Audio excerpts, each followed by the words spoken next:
আর একটা ইমানদার মানুষ যদি আপনার বাড়িতে ঢুকে তো ঢোকার পরে বলে দিতে পারবে যে এটা ইমানদারের বাড়ি না, এটা চোট্টা বেঈমানের বাড়ি। কীরকম, কেমন করে বলতে পারবে? আপনি বাড়ি যে বাড়িটাতে আল্লাহ রাব্বুল আলামিনের আলোচনা করা হয় না, বরং দুনিয়ার গল্প হয়, তামাশা হয়, সিডি চলে, গল্প চলে, সিরিয়াল চলে, আরও 10 রকমের ঝামেলা চলে, তাহলে এমন একটা বাড়ি যে বাড়িতে আল্লাহর জিকির হয় আর এমন একটা বাড়ি যে বাড়িতে আল্লাহর জিকির হয় না, তো নবীজি বলছেন এটা কেমন একটা জীবন্ত জিনিসের মতো আর একটা মরা মানুষের মতো। তার মানে যে বাড়িতে আল্লাহর জিকির হয় না সে বাড়িটা হলো মরা বাড়ি। যে বাড়িটাতে আল্লাহ রাব্বুল আলামিনের জিকির হয় সে বাড়িটাকে বলা হচ্ছে জাগ্রত এবং জীবন্ত বাড়ি। চিন্তা করেন, এটা ইমানদারের বাড়ি বলে লক্ষণ আপনার ডাহিনে বামে আগে পিছে বাসনে ক্যাঁথাতে সুজনিতে ছাপের খাটে দেখতে পাওয়া যাবে। আর একটা ইমানদার মানুষ যদি আপনার বাড়িতে ঢুকে তো ঢোকার পরে বলে দিতে পারবে যে এটা ইমানদারের বাড়ি না, এটা চোট্টা বেঈমানের বাড়ি। কীরকম, কেমন করে বলতে পারবে? আপনার বাড়ির ডাইনিংয়ে যদি কোনো গাধা, কোনো জানোয়ার, কোনো মানুষ, কোনো হিরোইনের এত বড় ফটো টাঙানো থাকে ডাইনিংয়ে, আর আমরা টেবিল পেড়ে খেতে বসেছি, তাহলে জেনে নিতে হবে এটা চোট্টার বাড়ি, এটা মানুষের বাড়ি নয়। মানুষ বলতে ইমানদারের বাড়ি নয়। যদি দেখা যায় আপনি যে কাপে আমাকে চা খেতে দিয়েছেন, যে টেবিলে আপনি আমাকে বসতে দিয়েছেন, সেই টেবিলের যেদিকে সেদিকে জীবন্ত জানোয়ারের ছবি ছাপানো আছে, কাপে চিড়িয়ার ছবি, কাউয়ার ছবি, পাখি, কোনো জিনিসের ছবি লাগানো আছে, তাহলে জানতে হবে যে এই মানুষটা ইমানদার নয়, এই মানুষটার ভিতরে ইমানের ত্রুটি আছে। ওর যদি যে ছাপের খাট আপনি শুয়ে আছেন তাতে যদি ময়ূরের ছাপ থাকে বা তার পায়ে যদি বাঘের ছাপ থাকে, আর যে বিছানাতে আপনাকে ঘুমাতে দিয়েছে সেই চাদরে যদি কোনো জীবন্ত ছবির ফটোওয়ালা চাদর আপনাকে পেড়ে দেয় আর এতখানি উঁচা তোষকে বালিশ দিয়ে আপনাকে ঘুমাতে দেয়, আপনি ওর বালিশে মাথা দিয়ে খালি ইস ইস করে কুচকুচ করবেন মনে মনে, তা নয়। আপনাকে ভেবে নিতে হবে যে এটা ইমানদারের বাড়ি নয়, এটা হলো চোট্টাদের বাড়ি। ইমান টপকাবে, মানুষের আখলাকে টপকাবে, মানুষের ব্যবহারে টপকাবে, মানুষের সামান এবং সাজে টপকাবে যে এটা একটা ইমানদার মানুষের বাড়ি। আর না হলে জানতে হবে এটা মুনাফিকের বাড়ি। সহি কথা বলছি, আপনাকে যেন ভারী না লাগে। আর কি করে আমি জানবো যে ইমানদারের বাড়ি কোনটা? রাসূলুল্লাহ বললেন কিছু মুনাফিকের বাড়ি আছে, কিছু ইমানের বাড়ি আছে। যে বাড়িটাতে আল্লাহর ফেরেশতা বাস করে আপনার সাথে সাথে, তাহলে জেনে নিতে হবে এটা ইমানদারের বাড়ি। আর যে বাড়িটাতে আল্লাহর ফেরেশতা আপনাদের সাথে বাস করে না, জানতে হবে এটা ইমানদারের বাড়ি নয়, এটা 2 নম্বরের বাড়ি। আপনি বলবেন আজব কথা, তুমি বুড়িয়ে যাওয়ার পরে কথা উলট পালট বলতে লাগলে। তো আমি বুড়িয়ে গেছি ঠিক আছে, কিন্তু উলট পালট তো আমি বলিনি। সহি কথাটা কি এখানে বুঝার? ফেরেশতা আমার সঙ্গে বাস করে, আমি কি করে ধরতে পারবো? আমি কি করে জানতে পারবো? কে জানবে? আপনি জানবেন না তো, আপনি জানেননি সেটা আপনার দোষ, কিন্তু আপনাকে জানিয়ে দিচ্ছি, একবারে ন্যায্য কথা জানাচ্ছি। রাসূল করিম সাল্লাল্লাহু আলাইহি সাল্লাম বলেছেন, যখন তুমি ঘুমাতে যাবে তখন তোমার সুন্নতি তরিকায় তোমাকে ঘুম দিতে হবে। কেমন? ঘুমাতে যাওয়ার আগে তোমাকে দোয়াটা পড়তে হবে। শতকরা 98টা লোক ঘুমাবার দোয়া জানে না। জানে? মক্তব উঠে গেছে, বেটি ছেলের কোরআন মাজিদ পড়ার সাতক্ষিয়া নাশ হয়ে গেছে, আর বেটি ছেলে কোরআন মাজিদ পড়তে জানে না। দেশের মাটিতে বেটা ছেলেরাও কোরআন মাজিদ পড়তে জানে না। একটা জানোয়ারের মতো বাস করছি, বেঁচে আছি। বাংলা পড়ছেন ভালো কথা, ইংরেজি পড়ছেন ভালো কথা, আরবি পড়তে পারলেন না, কিয়ামতের দিন আপনাকে হিসাব অবশ্যই দিতে হবে। আপনার নাজাত পাওয়া কঠিন হবে, আপনি মানেন আর না মানেন। বাংলা পারলেন কেন? ইংরেজি পারলেন কেন? আর 29টা লেটার, আর আরবি অক্ষরে 29টা লেটার আলেফ থেকে নিয়ে ইয়া পর্যন্ত লাগে, আর 6টা মাত্র ব্যাকরণ লাগে। জাবার, জের, পেশ, তাসদিদ, তানবিন, জজম, 6টা কথা শিখতে হয়। তাহলে গলগল গলগল করে আলিফ লাম মিম জালিকাল কিতাবু লা রাইবা ফীহি হুদাল লিল মুত্তাকিনকে পড়তে পারা যায়। কত সোজা আরবি পড়া! এত সোজা ভাষাটাকে কেউ পড়তে শিখতে পারলো না। অথচ এই আমার জাতি বারবার আসবো না, আর বারবার কড়া কথা বলে আপনাকে খেপিয়ে তুলবো না। আসছি মাঝে মাঝে একবার করে, কখন নিভিয়ে যাব আবার। কি যে আরবিকে আজ পর্যন্ত পছন্দ করতে পারেননি, সে আরবি হচ্ছে আপনার মরণের ভাষা। বুঝতে পারলেন না? পারলেন না? এই আরবি হচ্ছে আপনার কবরের ভাষা, বুঝতে পারলেন না? পারলেন না? এই আরবি হচ্ছে আপনার জান্নাতের ভাষা, বুঝতে পারলেন না? পারলেন না? এই চারটি করে আদায় করে আনছে তো খালি হ্যাঁ হ্যাঁ হ্যাঁ করছে কেন এখানে রে? আস্তে করে কথা বললা রে। কোথাকার ভাষা? আপনার মরণের ভাষা কি? বাংলা না আরবি? আরবি। কবরের ভাষা বাংলা না আরবি? আরবি। জান্নাতের ভাষা আরবি না বাংলা? আরবি।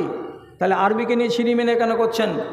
যে নারী আজ পর্যন্ত আরবি কোরআন মাজিদ পড়তে পারে না সে লজ্জাহীনা, আর যে বেটা ছেলে আজ পর্যন্ত কোরআন মাজিদ পড়তে পারেনি সে বদনসিব, কপাল পোড়া। তোমার মতো মুসলমানকে মুসলমানের ঘরে বেঁচে থাকাটা আমাকে বোঝা মনে হচ্ছে। কি কাল বেঁচে আছো দুনিয়াতে, কোরআন পড়তে পারো না? কদিন লাগে? 12 দিনে যদি কোরআন তুমি পড়তে না পারো তো বদরুদ্দোজার জিন্দেগিটাকে ঠিক। তোমার মুখ দিয়ে যদি কোরআন বের করতে না পারা যায় 10 দিনে তো দুনিয়া করে বেড়াতে পারবে কিন্তু কোরআন পড়তে পারবে না। মরবার কালে ফরিস্তাটা যে আসবে চোখে চোখে ফরিস্তাকে দেখতে পাবেন। জোর গলাতে বলছি, আলেমদেরকে জিজ্ঞেস করুন, ফেরেশতাকে আপনি দেখতে পাবেন। ভালো মানুষ হলেও দেখতে পাবেন, মন্দ মানুষ হলেও দেখতে পাবেন। ফরিস্তার সামনে খাড়ো হবে, আর যদি মানুষের বাচ্চা হন তার মানে ইমানদার, তাহলে ভদ্র ভাষা বলে আপনাকে ডাকবে। ভাষাটা কি? ইয়া আইয়াতুহান নাফসুল মুতমাইন্না উখরুজি ইলা রিজওয়ানিল্লাহ। এ পবিত্র জান, আল্লাহর রেজা মন্দির দিকে তোমাকে যেতে হবে, চলো আল্লাহ রেজা মন্দির দিকে তোমাকে নিয়ে যাই। মিঠা কথা বলে ডাকলো ফরিস্তা, চোখে দেখতে পেলেন ফরিস্তাকে। যখন শব্দটা বলল, সুরসুর সুরসুর করে জানটা দেহের ভিতর থেকে আপনি বেরিয়ে চলে আসলো। যেমন থান থেকে দুধ আপনি বেরিয়ে যায়, গাভী বুঝতে পারে না, মায়ের স্তন থেকে দুধ ওর বাচ্চাদের চুষে নেই তো সে নিজে টের পায় না, ঠিক সেই রকমই জানটা দেহ থেকে বেরিয়ে গেল। তো এই বেচারি কিছুই জানতে পারলো না। আপনি আরবি যদি না বুঝলেন তো জানটা বের হতে গেল কেন? কথাটা কেমন হলো? আর একবার এই মানুষটাকেই যদি বদনসিব হয়, শয়তান মরদুদ হয়, আল্লাহর ফরিস্তা আওয়াজ দিয়ে বলবে, ইয়া আইয়াতুহান নাফসুল খাবিসা, এই খবিস জান, আল্লাহর গজবের দিকে চল। যখন এই কথাটা শুনতে পাবে ফরিস্তার সামন থেকে, মুখ থেকে, তখন শরীরের ভেতরে এদিক আর ওদিকে লুকালুকি শুরু করবে। কোরআনের আয়াতে লেখা আছে, ওর 5 হাতে মারবে লাত, ওর মাথাতে মারবে ডান্ঠার বাড়ি, আর এমন করে খিঁচবে আর এমন করে চিপবে। আল্লাহ তাআলা কোরআনে বলছেন, ওয়ান নাজিআতে গারকা, একবারে রন্ধ্রে ঢুকে গিয়ে, রক্তে ঢুকে গিয়ে, মাংসতে ঢুকে গিয়ে নিংড়িয়ে চিপে বের করে টেনে নিয়ে আসবে কাকে? রূহটাকে। ভাষা বুঝতে পারছেন? কে বলবে? আল্লাহর ফরিস্তা। জান কবজ করার ভাষা আরবি হলো না বাংলা? আরবি। আপনাকে পছন্দ লাগে না, কবরে যাবেন তো 3টা প্রশ্ন করবে, মুনকার নাকি, চাষা বাড়ি কোনটা? বলবে কি জি না? আপনি দেখেন ওলামায়ে দ্বীনের কাছে বসেন মাঝে মাঝে, কবরে আপনাকে প্রশ্ন করা হবে 3টা আপনার আকীদার বিষয়ে, আর কিয়ামতের দিন আপনাকে প্রশ্ন করা হবে আপনার আমলের বিষয়ে। মগজে রাখেন কথাটা, উল্টা পাল্টা করবেন না। কবরের প্রশ্ন হলো আপনার বিশ্বাসকে নিয়ে, আর আখেরাতের প্রশ্ন হলো আপনার আমলকে নিয়ে। কবরে জিজ্ঞাসা, মা দিনুকা, তোমার ধর্ম কি ছিল বলো। মান রাব্বুকা, তোমার রব কে ছিল তাই বলো। মান হাজার রাজুল আল্লাযী বুইসা ফীকুম, যাকে তোমাদের কাছে প্রেরণ করা হয়েছিল ওই লোকটা কে। তাহলে এগুলো হলো আপনার বিশ্বাসের প্রশ্ন, সবটি আরবিতে। তখনও আরবি ভাষা আপনি বলবেন, আর আপনি আরবি ভাষাতে জবাব দিতে পারবেন। যদি না পারবেন তো কোরআন হাদিসগুলো বাটনা মাদ্রাসা থেকে টেনে বার করে কোনো এক জায়গাতে নদীতে গিয়ে সবটিকে চাপা দিয়ে দিব, যদি এগুলো কথা মিথ্যা হয় তো।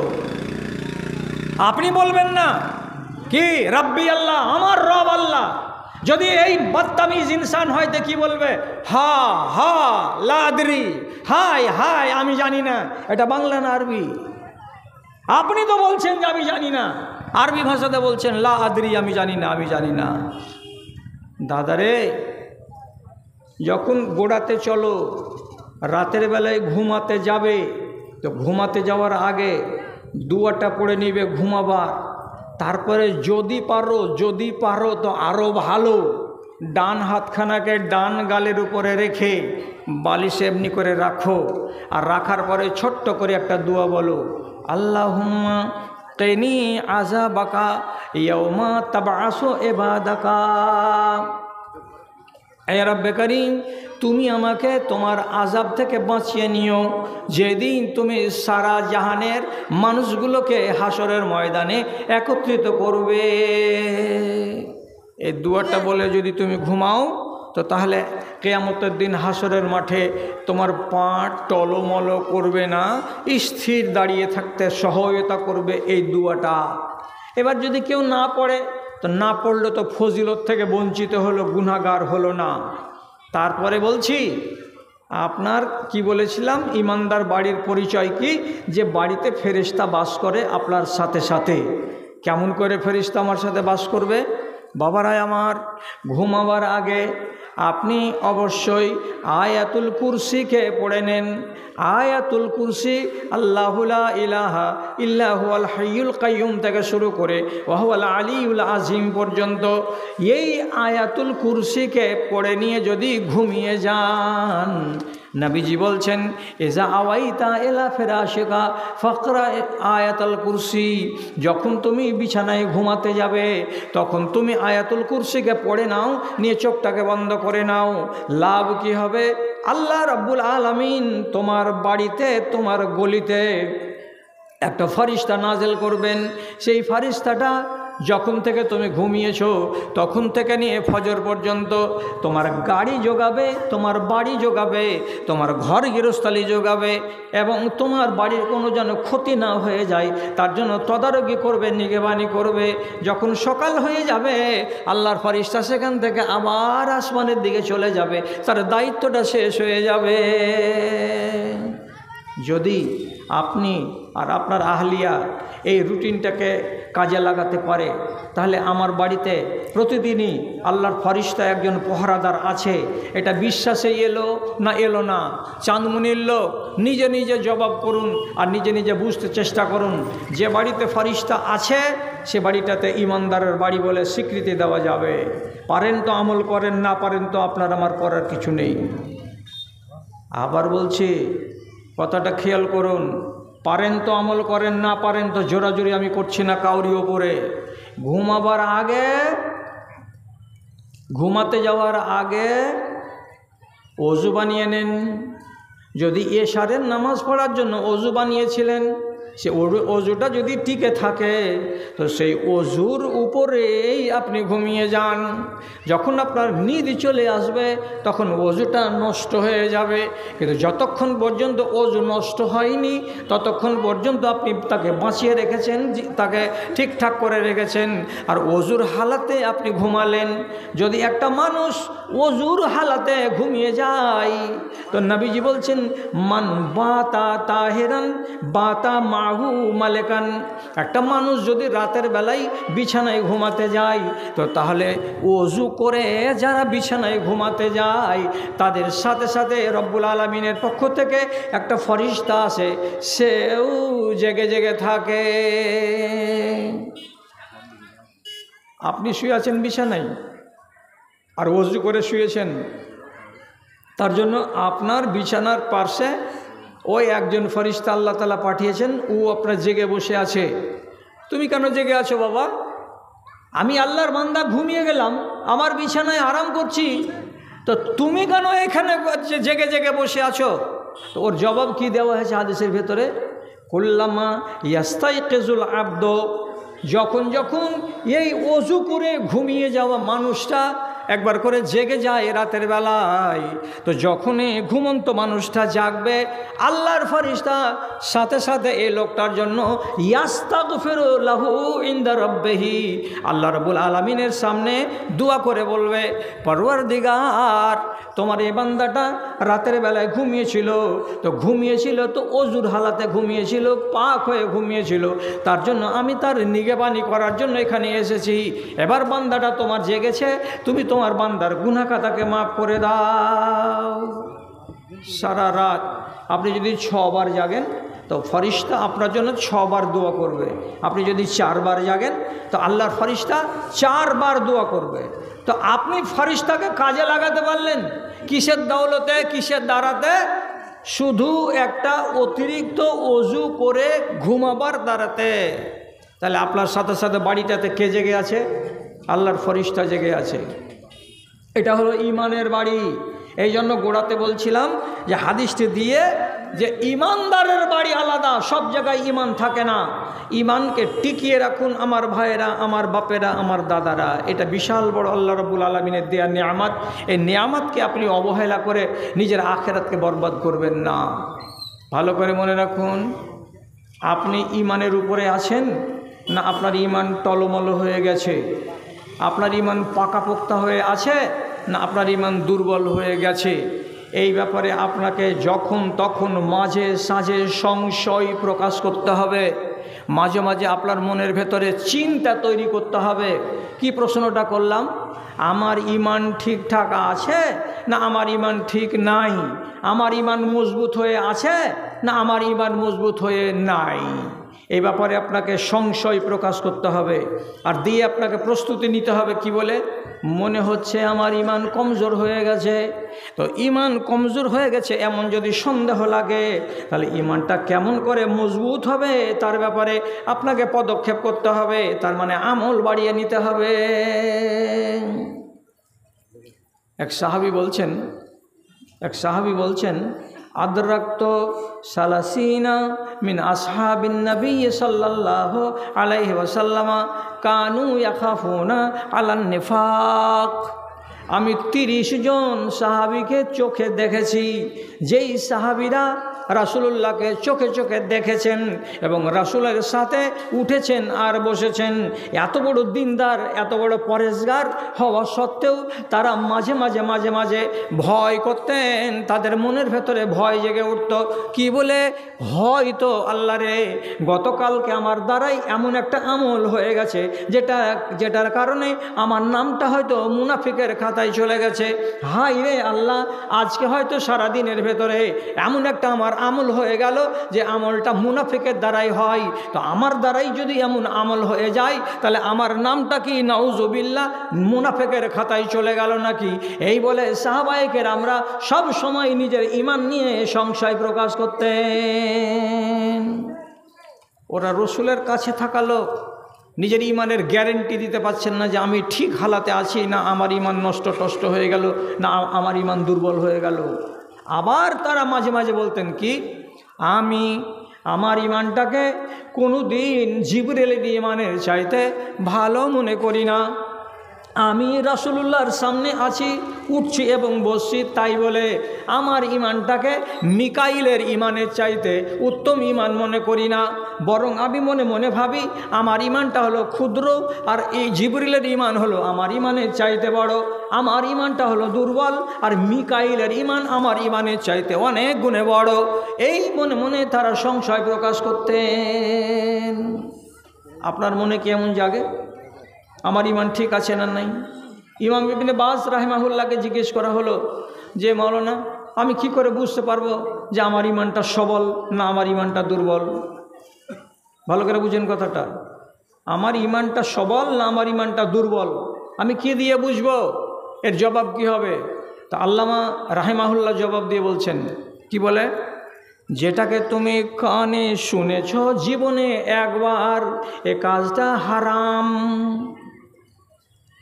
এই হারামকে জেনে নেওয়ার পর সেই হারাম যদি তোমার দ্বারাই আবার ঘটে যায়, আর ঘটে যাওয়ার পরে তোমার মনের ভেতরে অনুশোচনা তৈরি না হয়, তোমার হৃদয়টা যদি না কাঁদে, তোমার মনটা যদি ব্যথিত না হয়, তাহলে তোমাকে জানতে হবে তোমার ঈমানটা সবল নয়, তোমার ঈমানটা দুর্বল। জবাবটা ওনার কত ফেন্সি, কত সুন্দর।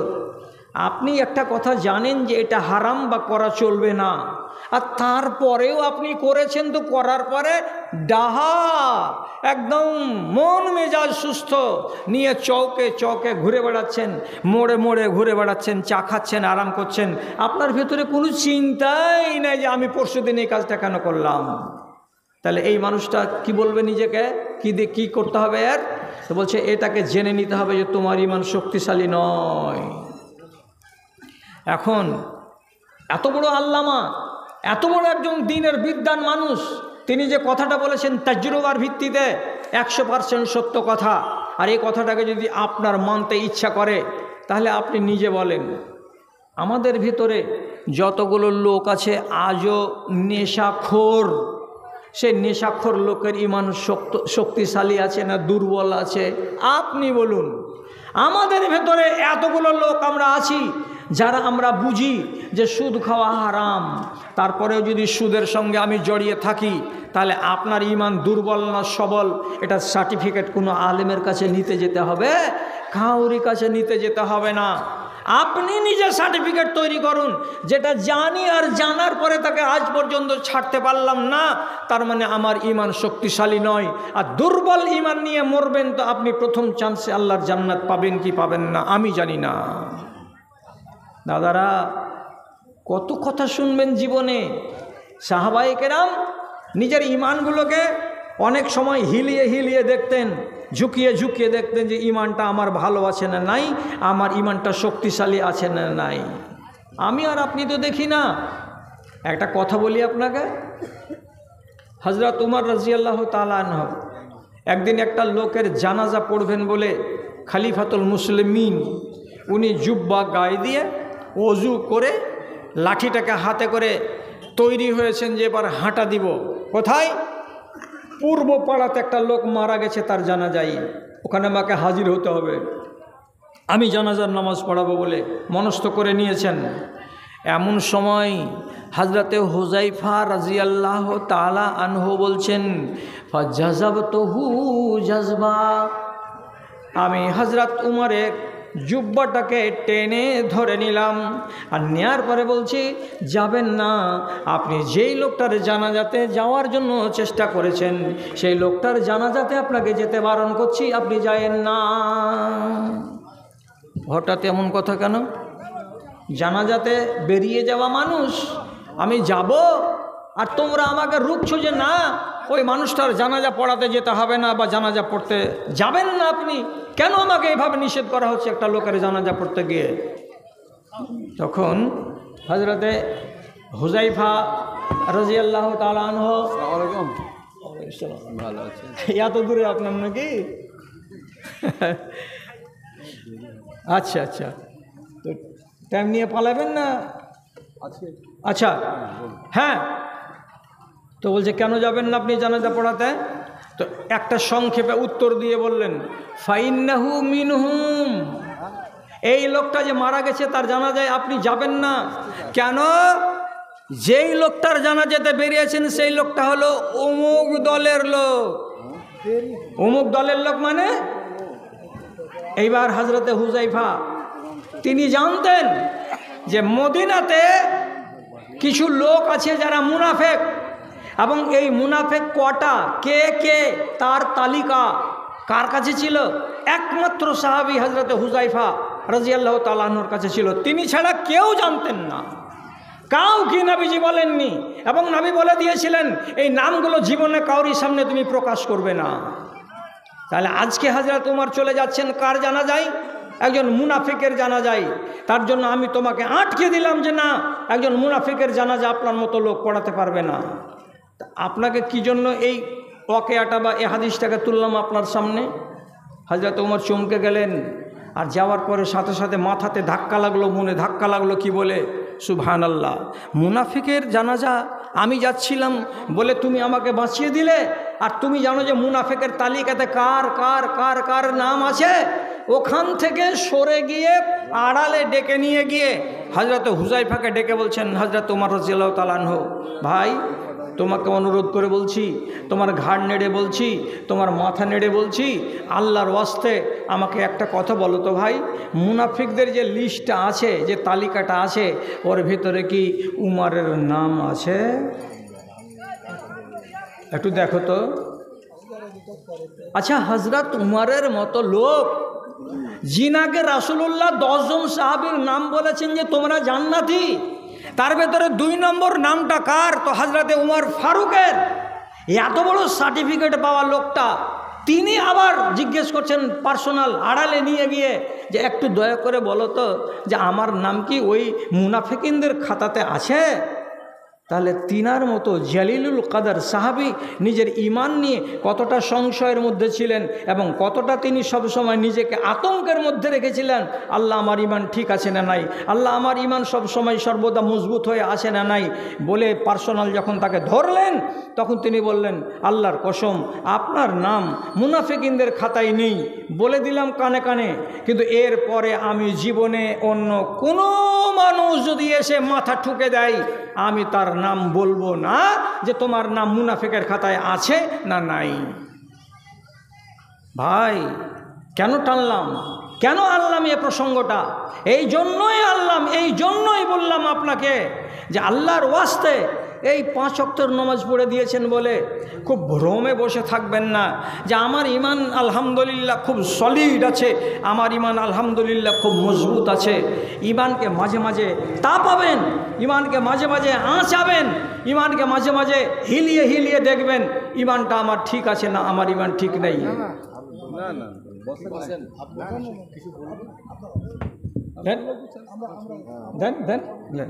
আসেন, আপনাকে আরো অনেক দূরে যেতে হবে। ভালো আছেন? আছে শরীর ঠিক আছে?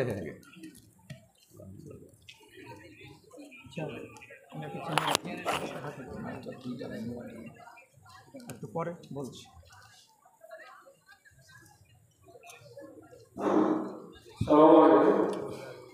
আমাদের পরিচিত, আমরা সকলেই তাকে চিনি, মোস্তাক আলম সাহেব। উনি এখানে এসেছেন, কিছু আপনাদের সম্পর্কে কিছু বলবেন, তাই আমি তাকে বলার জন্য অনুরোধ করছি।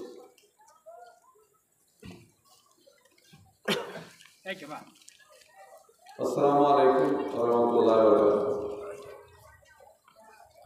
আমাদের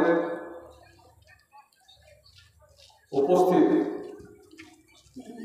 আজকে এই জলসার সম্মানীয় সভাপতি সাহেব আছেন এবং আমাদের মাওলানা সাহেব আপনাদের সামনে তকরির করছিলেন এবং সবাই এখানে আপনারা বসে আছেন। আমাকে দু একজন ফোন করে বললেন যে আমাদের এখানে জলসা আছে, কিন্তু পালে আসেন। সারাদিন আমাদের একটা প্রোগ্রাম ছিল ওদের জন্য